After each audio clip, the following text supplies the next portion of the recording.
Last week, we introduced the concept of writing for digital media, and we talked about the website project as being the main project where we will be utilizing the things we're learning about writing for digital media. So this week, we're going to talk more in depth about the project. So we'll be looking at the project as a whole, and we will be talking about positioning statements. We will be talking about the about page, and we will talk about the assignments that are due this week. So starting out, we'll go back to our document that we had. I'll make this a little easier on the video. So we go back to this document that we started looking at last week. I have not made any major changes to this document since we last looked at it, so there shouldn't be anything new for you. We have the same rhetorical situation that we talked about. You're establishing your credibility, trustworthiness, and likability. You're proving your expertise and authority in a particular field, and you're developing and maintaining professional connections. Those are your main purposes for your professional website.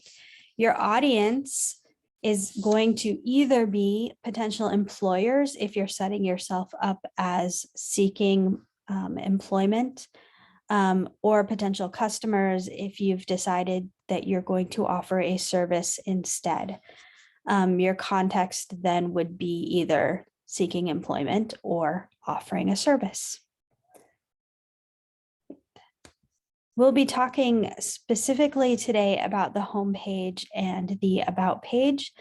So the homepage, you have your requirements as the name, logo, tagline, positioning statement, call to action, and clear site navigation. And your about page, you're going to tell your story, communicate your value, and then include a little bit about you, a photo or a video in action.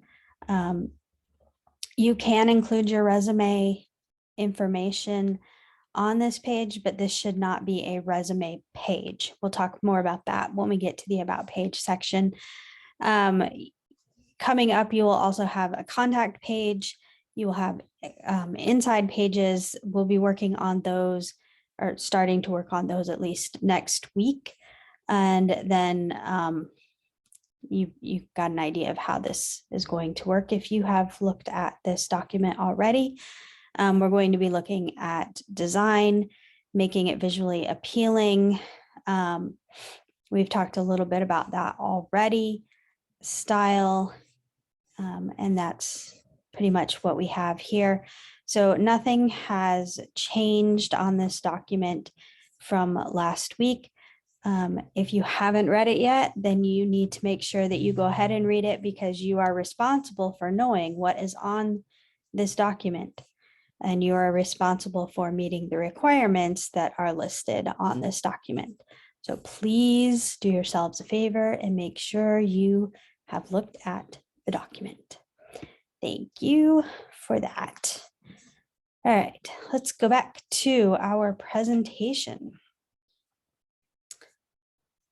All right, so as I said, we're going to be concentrating on our personal information pages for the most part.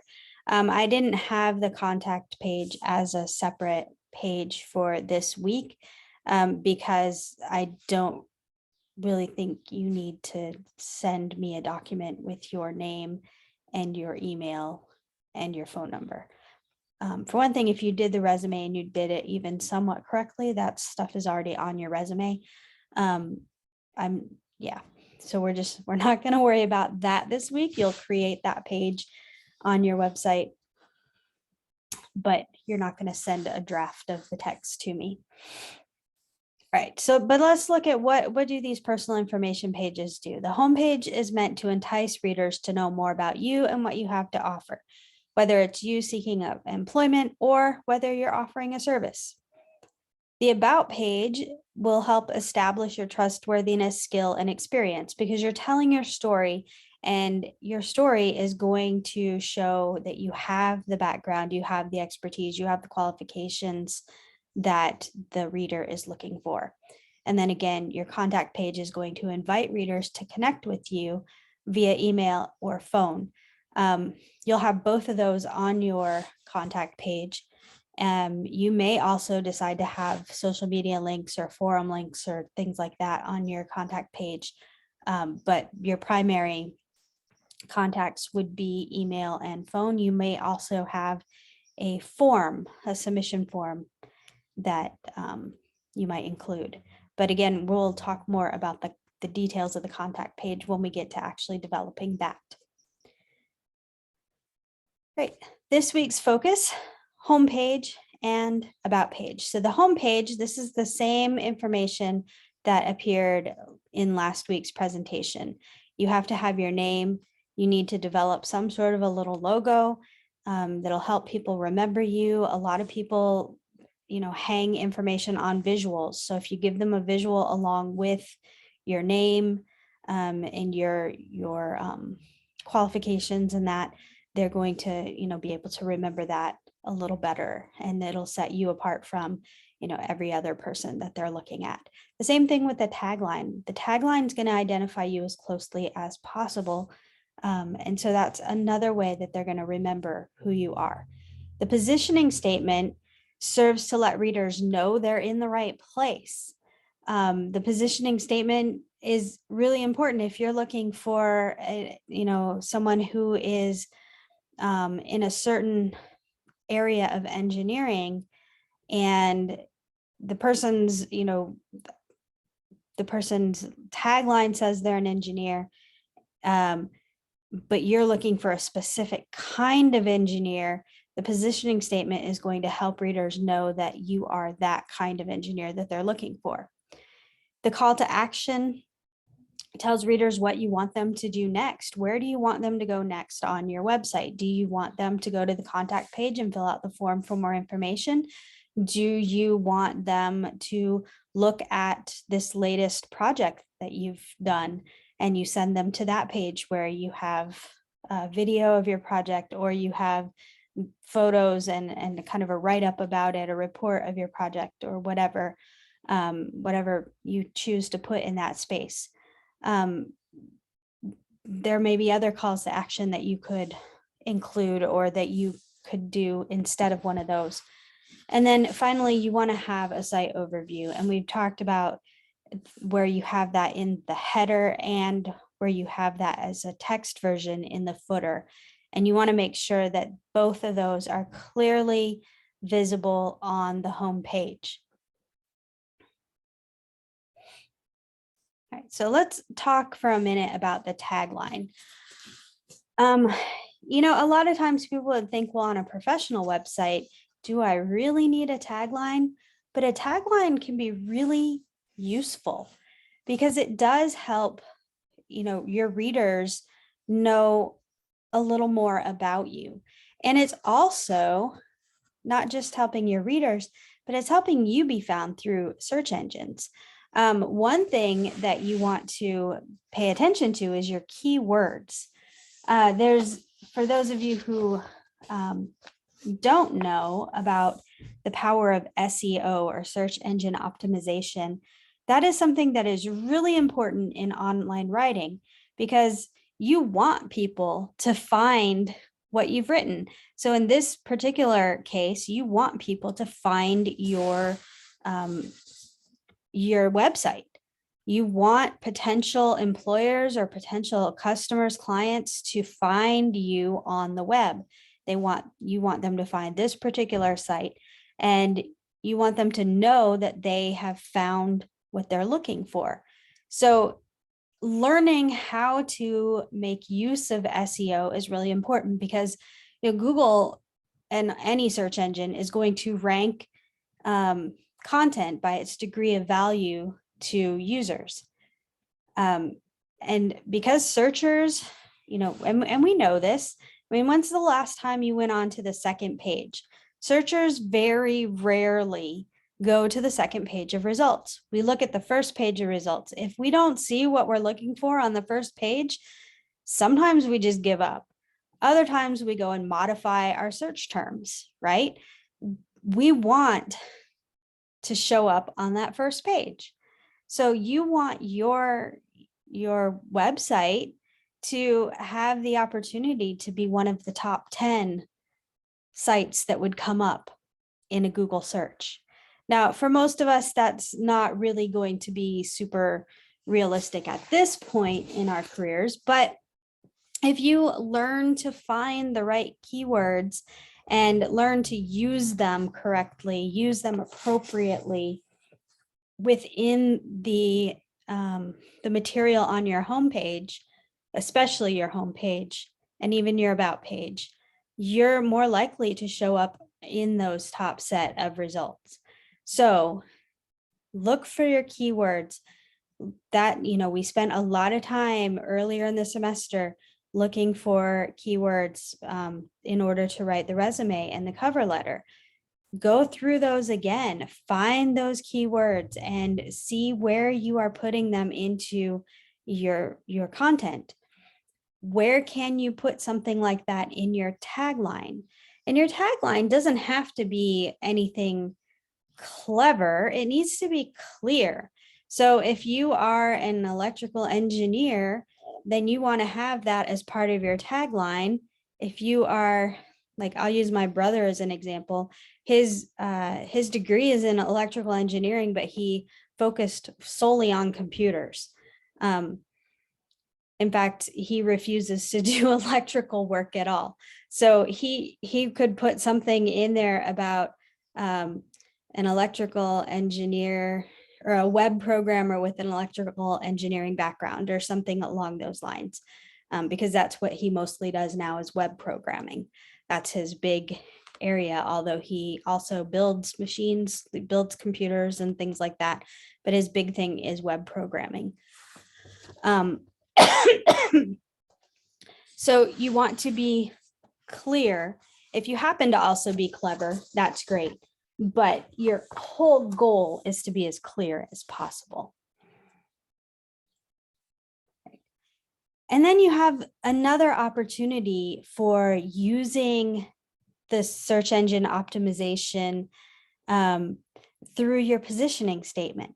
And this is another way to expand on what you do. So your tagline should only be a few words, but your positioning statement is going to be a bit longer.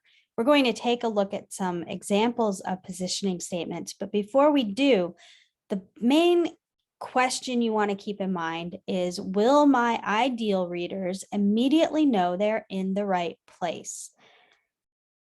Right. So let's go ahead and look at some examples.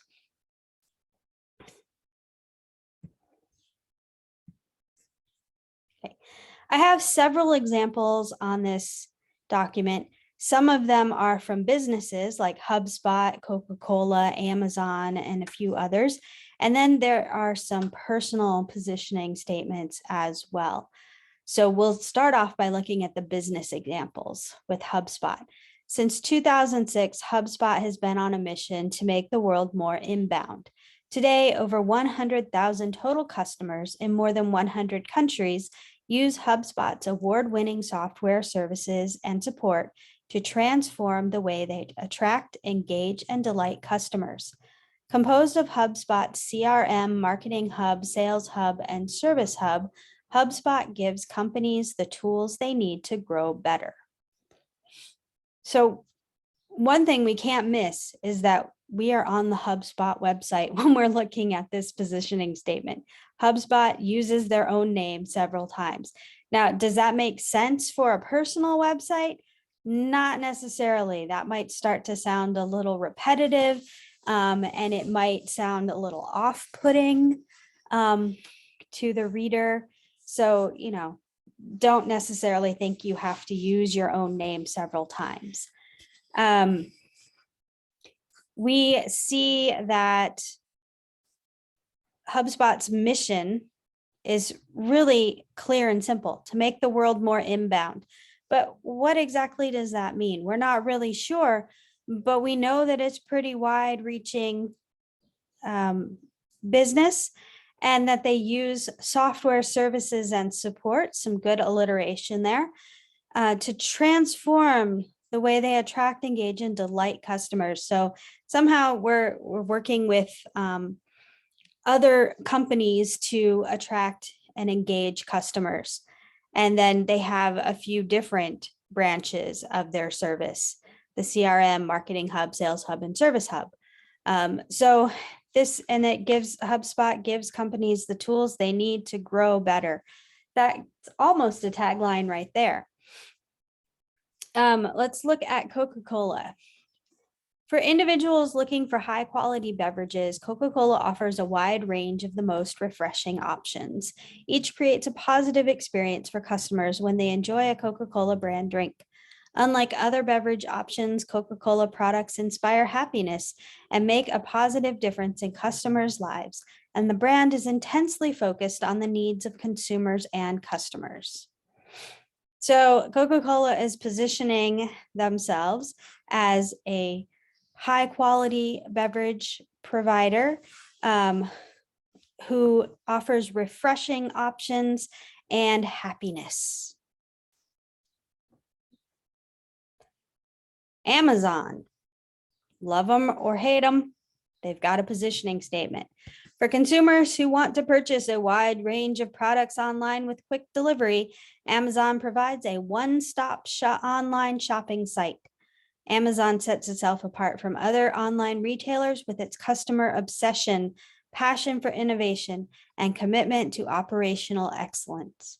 So it's a very short, clear statement of who Amazon is and what they offer. We have some other ones here: Beauty Counter, Thrive Market, Apple, McDonald's. I'll let you look at those ones on your own, and you can think about what you like and don't like about them. And then we're going to shift here to the personal positioning statement. So we have two template options here, because I know a lot of people like some guidance on, well, how do I create this? So if you're a little stuck and you're like, okay, that's great for these companies, but how does that work for me? Here's where you want to be looking. I am a, so, again, I'll just go back to my brother. I am a web developer with, I don't actually know how many years of experience he has in the college website industry. I don't know what he would call that, but, academic websites, whatever. An alternative for those just getting started would be I am, and then fill in the blank with what you want to be known for. So you start with that. I am a so-and-so with so-and-so years of experience in the whatever industry. And then, if you don't have experience, just kind of leave that part off, but fill in, I am a blank.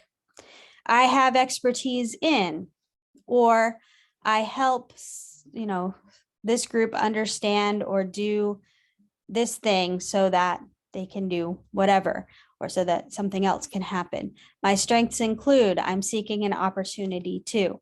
So you're basically, using these as a guide to sort of develop your own statement. You do not have to follow it exactly the way it's written. And wherever there are blanks, you just fill in the information that works best for you. So here is an example following that template. I am a software developer with 3 years of experience in the technology industry. I have expertise in mobile communications, app development, and QA testing. My strengths include object-oriented programming languages and complexity reduction, and I was recently recognized for my outstanding compliance scores. I'm looking for an opportunity to turn my passion for web technologies into better software design that solves problems, exceeds expectations, and converts leads into loyal customers. Right. And here is another example. I'm a customer service supervisor with 5 years of experience in the credit card industry. I have expertise in sales, service, and collections.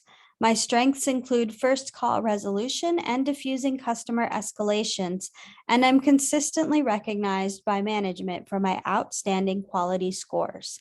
I'm looking for an opportunity to leverage my credit card knowledge and my superior communication skills to inspire brand loyalty, create customer advocates, and make a meaningful difference. So you can see when you read them written all together as a statement, it sounds nice and smooth and really does not sound like you just followed a template. And that's because you can play with the language a little bit. You can modify things and you put it all together into one clear statement. And that's all there really is to a positioning statement, but it's a really important part. It seems small, but it is. It's a really important part of the homepage. Again, it lets readers see at a glance if you are what they're looking for, or if they're in the right place, they've come to the right person, and now they want to know more about you. And then you can take them from that positioning statement, you can take them to the next place in your website that you want them to see, whether that is your about page where you tell your story, or whether that is an example of some of your work on one of your inside pages, is up to you. Or you could even have two options, to learn more about how I got into this field, visit my about page. To see some of my work in action, visit my portfolio, or whatever, however you just design that. But that's a really important part of your website. So you really want to spend time developing this part of your homepage. Right. After you really get your homepage, or possibly before you have developed your homepage fully, you want to work on your about page. Your about page, again, is where you're going to tell your story. So, got some examples. We'll go ahead and look at some of these examples. The first one is what I would consider a more traditional about page. You'll notice that it is written in third person, so it's as if somebody else wrote it about this person.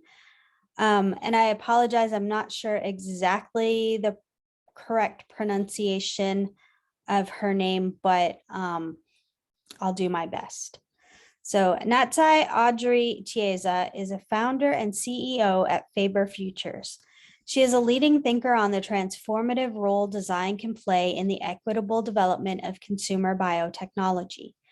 With over 10 years of experience co-developing multi-sector innovation strategies and shaping policy with global institutions, she leads a dynamic team that translates value and transforms systems across education, design, life science, and manufacturing industries. Over a decade of experimentation, Chiesa established novel design-driven processes and for bacteria textile coloration, which have been exhibited internationally, including at Ars Electronica Design Museum, Pompidou Center, Vitra Design Museum, and the Science Gallery, Dublin. Chiesa is a member of the current session of the World Economic Forum's Global Futures Council on Synthetic Biology, contributing to the industry's roadmap for world change by COVID-19. A TED speaker, Chiesa has given talks on transdisciplinary innovation, including at Design Indaba, South by Southwest, BOF, and Design Day, and has taught on biodesign programs at Central St. Martin's in London and the Bartlett School of Architecture. She was awarded the Index Award in 2019 and is named on Icon Design 100 2019, Evening Standard Progress 1000 2019. It's nice that one's to watch 2019, and OK Africa's 100 Women 2018. So this one is very formal, and it is all about her professional work. There isn't anything actually personal in this, sorry, in this about statement, in this about page, but it gives you her qualifications. It shows, how valuable her knowledge and her skills are. And it tells, what has she done and what has she been recognized for. This is really the kind that you will see in most, I guess, professional industries. There is a shift, though, and we're going to see that in these next ones that come up, that there has been a shift in recent years towards a more informal kind of approach to the about page. So let's look at some other examples. This one is a very large shift here, by the way. This is Emily Clare. I'm Emily, a 23-year-old actor from West Yorkshire. However, I'm currently living and working in Lincoln after becoming inseparable with the city where I studied my degree in drama. The name Bowie is said like Bowie. It came from trying to make my Instagram name Bowie, but having to put an X instead because the name was taken. David Bowie is my idol, so now you know. I'm obsessed with clothes, and my blog certainly shows it. I blog about what I wear, what I want to wear, and what inspires me. I'm a big fan of neutral tones, minimal styles, and clean lines. I also talk about my travels, cities, countries I've visited, and my top picks to get the most out of each place, not to mention the best places to grab amazing vegan food. I'm only really just getting started with my little blog, but I hope you enjoy it. Feel free to get in touch with me regarding collaborations, questions, or even for a chat. You can find how to contact me at the bottom of the page. Emily. Okay. So we can see that this one is much more informal than the previous one, but the previous one is for a much more formal, professional, like a speaker, educator, leader in this industry, whereas Emily Clare is also professional, but she's a professional in a more creative direction. So drama, acting, fashion, travel, those are all more creative kinds of parts of life and a creative profession. So her about is more of a personal communication, and it's still professional because it still addresses what she does for her work, but it gives a little more into her personal life as well. And that is just kind of the nature of where a lot of things are going these days, where personal and professional are, the lines are a little more blurred than they ever used to be, especially when you look at online content creators. And so, with online content creators, people want the personal as well as the professional. And I think Emily Clare is trying to kind of establish herself. She's young, she's trying to establish herself as that creative professional.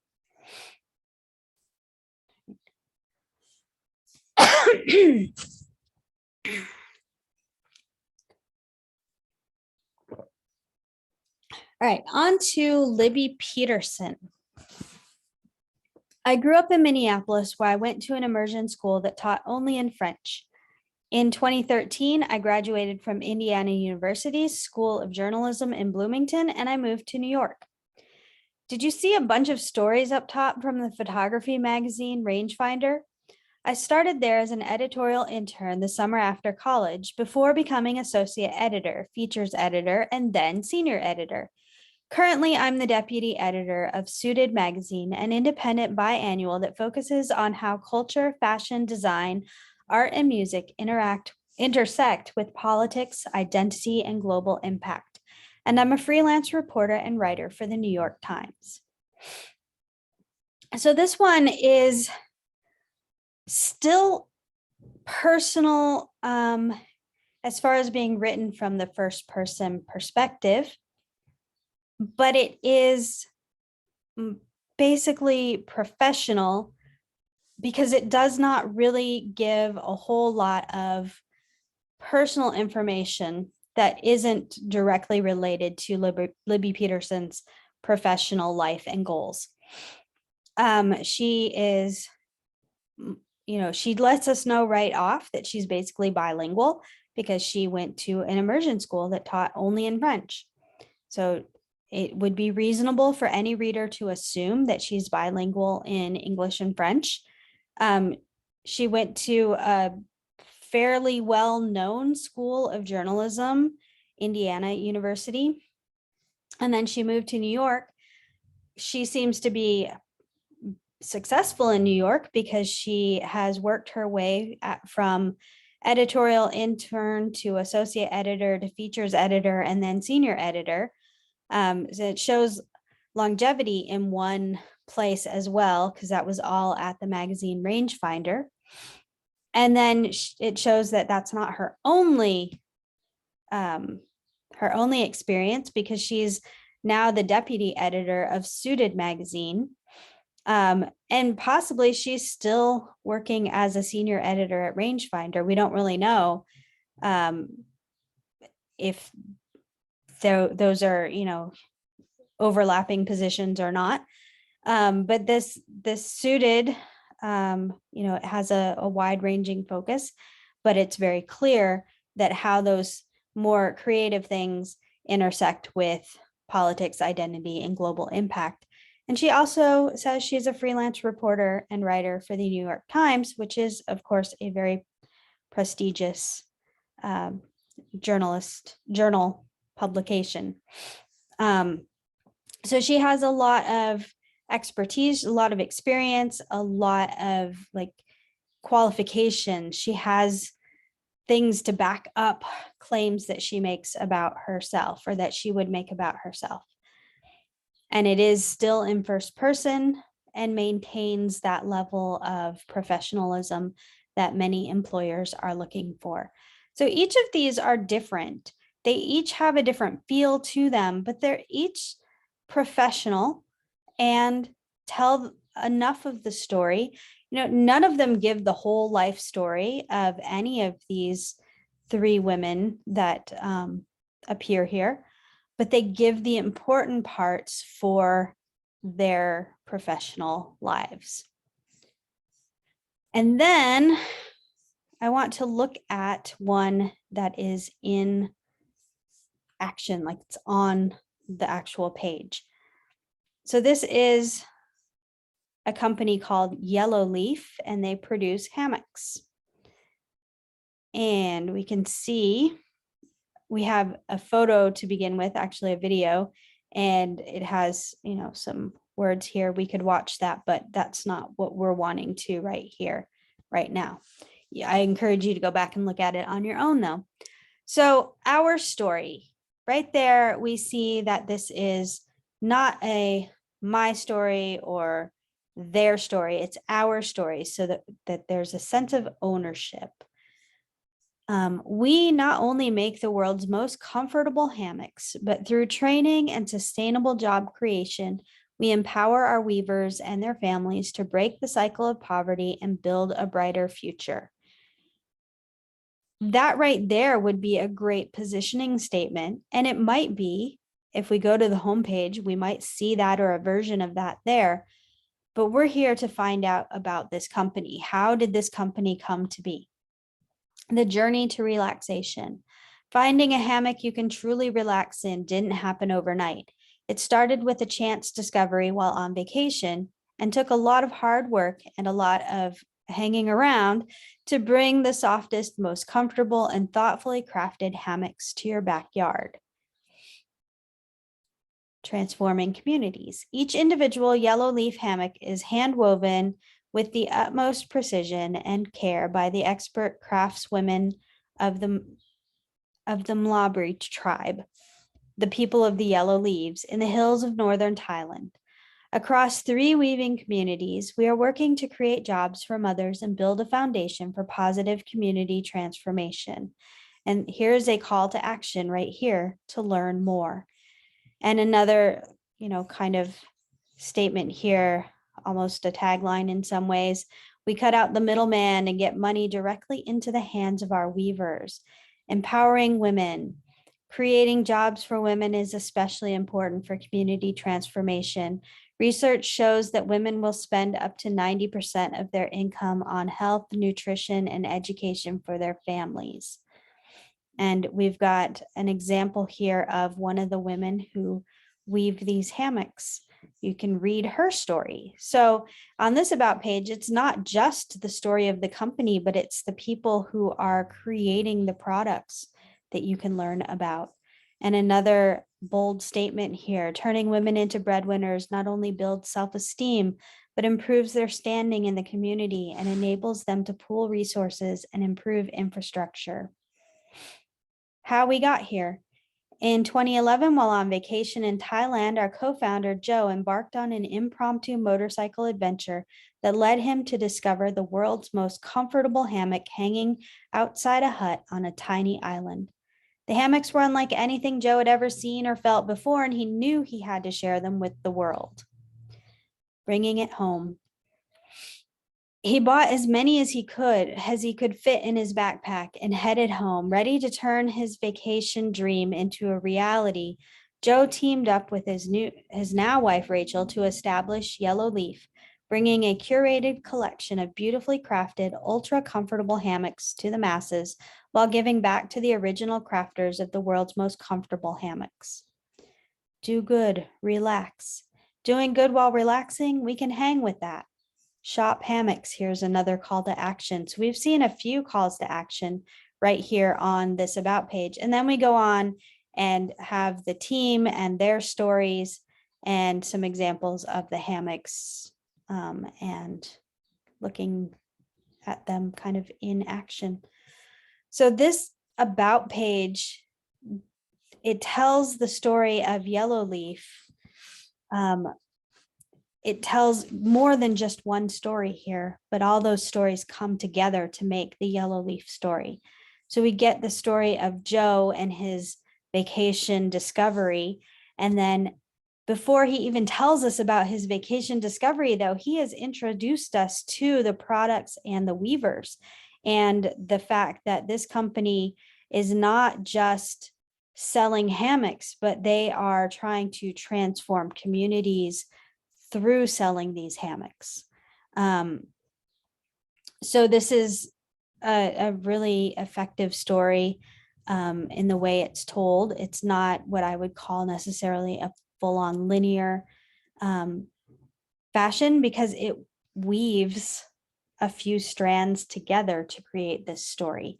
And I think that's probably very intentional on the part of whoever put together this website or put together this page of the website. And then you can see how the photos work to support the story as well.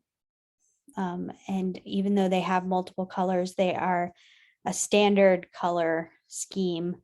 The colors work together. The design, you have your headings. Your headings are always in this blue, and your main text is in that blue. You've got your links. You've got the green text is kind of those bold statements, those memorable statements that you want to hear. And, you've got this signature here, so you can see hand woven by Ilana. And here's this tag here, kind of coordinates with this, and her story, again, a link there. So this is a really nice example of what an about page can look like.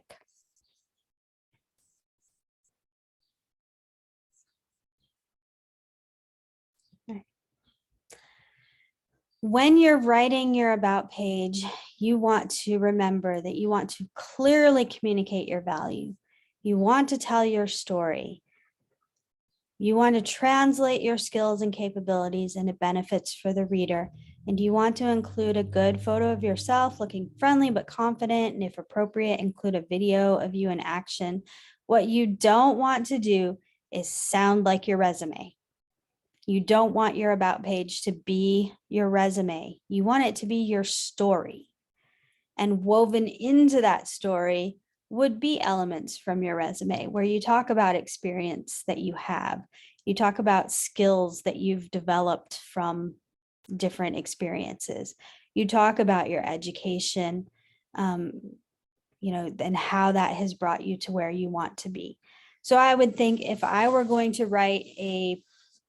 making my own professional website with the intent of finding a job, one thing I could do is say I want to find a job as a translator.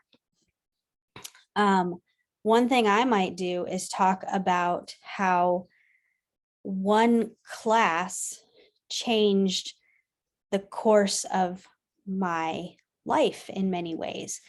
And I would talk about how when I started undergrad, I intended to double major in psychology and Spanish.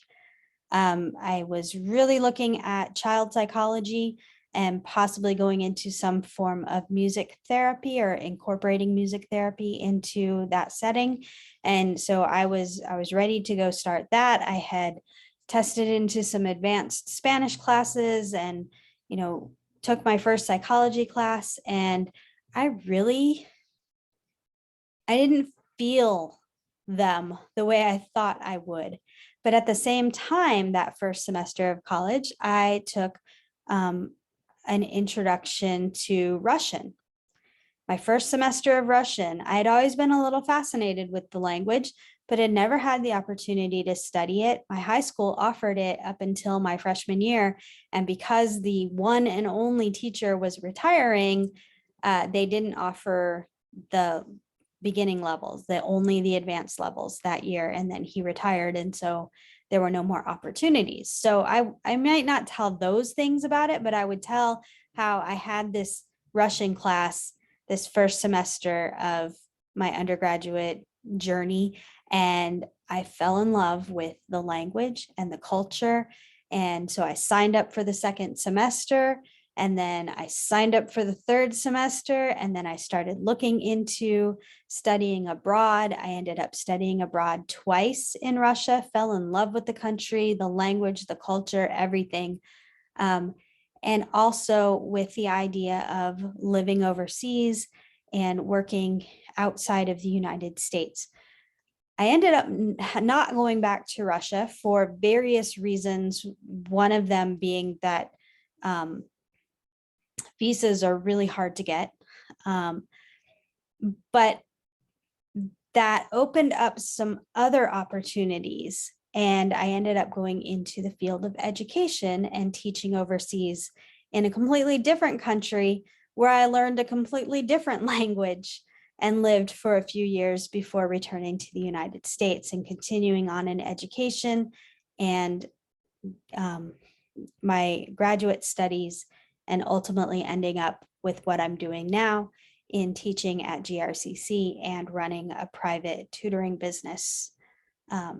So there's a connection that I would make very clear if I were writing about it, that would show how one thing opened up into another. So you want to look for the ways you can show connections and the story that you can tell that shows not just that you are capable of doing a particular job in a particular field, but that you got there kind of in a way that communicates your interest and your passion for that position as well. So this week you are working on the homepage and the about page, and each of those you're going to create the text and submit that as a Word or a PDF document. The homepage by noon on Thursday, the about page by noon on Monday. If for some reason you feel like you need to write your about page first, please send me an email and let me know that you're going to do the about page first and submit that by noon on Thursday, and that you'll have your homepage in by noon on Monday. It's really okay with me if you do which order you do them in. Some people might feel more comfortable doing the homepage first, some more comfortable doing the about page first. but I want you to have one of those pages in by Thursday. If it's not going to be the homepage, please email me so I know what I'm looking for. And then if you have any questions, of course, email me as soon as you have them so that we can work things out together. In addition to your work that you're doing on your writing, I would like you to read these sections in the handbook. Trade journal articles, blogs and forums, reports, and progress and activity reports. We will be working on some of these things starting next week. So if you have your readings done, you will be prepared for them. And if you look, I mean, yes, I've given you 4 reading assignments, but if you look, there are not that many pages. So yeah, please do your best to get that done. And then finally, I have the resources that were in last week's slides as well, so that you can easily access them here. If you have not started working with either Wix or Weebly, this week would be a really good week to check them both out, choose one of them, and start looking for a template that you think works for you, unless you want to build your Wix site without using a template. Using this guide here or another guide if you would like to, that's fine, but start kind of trying to put things together so that next week you can start adding in the text that you create this week into your homepage and your about page, and that it's not quite as overwhelming. So if you space the work out, it won't be overwhelming. So again, if you have questions, if you have any concerns, please contact me sooner rather than later. And I look forward to seeing what you come up with this week.